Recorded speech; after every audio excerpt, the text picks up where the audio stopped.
I think if I understand him correctly, there is an awareness inside vaccinology about the absurdity of what we are doing. But because of the pressure, the same pressure that you and I have felt not to talk about certain things, pressure that you and I have ignored, often at our peril, but that other people have reacted to that by becoming quiet about what they know, even when what they know is professional and scientific.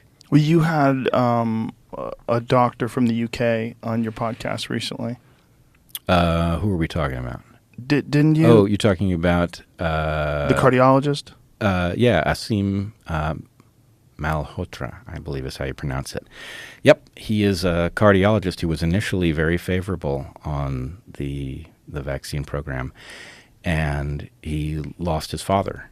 And because he's a cardiologist and a very smart, decent fella, he dug and concluded that very likely he had lost his father to a vaccine adverse event, and it caused him to dig deeply and to reverse his position on the wisdom of these so-called vaccines. But what was interesting was that these similar conclusions had been reached by these other academics who had decided to not publish this. That was one of the things that he discussed, because they were worried about funding being withdrawn and public ostracization. Well, this is true across the board. Is that this goes back to what we were talking about earlier, where ultimately, if you don't respond to any of the threats along the way, ultimately you're going to face disciplinary action, or you will face a drying up of your funding, the very stuff that allows an academic to continue to do what they do.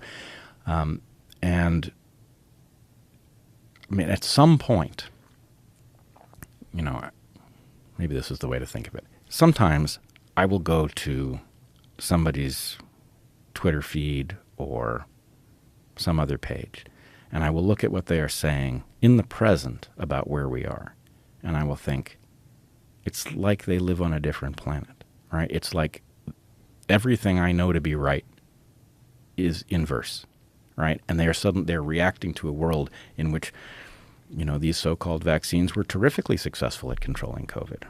Really? How could you even get there, right? It just doesn't make any sense. So there's the narrative that it saved millions of lives, and you keep hearing that narrative repeated over and over and over again.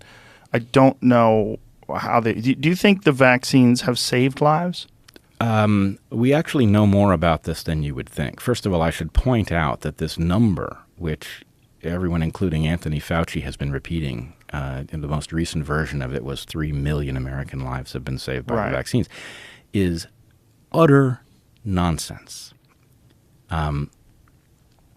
It is based on a model. So that should cause you a good deal of alarm in and of itself. It's very easy to create a model that will tell you anything you want to hear. And in this case, they've got a model and they fed it garbage, including they fed it completely unrealistic numbers with respect to how many people would have died if we had done nothing. Right? So, for example, they gave it a number of daily deaths that's higher than any day that we ever saw with respect to COVID. They didn't calculate any rate of death from vaccine adverse events. And they projected, basically what they did is they took a model and they fed it an absurd estimate of how good the vaccines were, and then they asked the model how many people were saved. And it's nonsense. Now, what we know from the work of Christine Stable-Benn, who is another member of Governor DeSantis's committee on COVID response, her work says that the mRNA vaccinations have cost more lives than they have saved. And for the DNA vaccines, it is slightly the reverse. There is a slight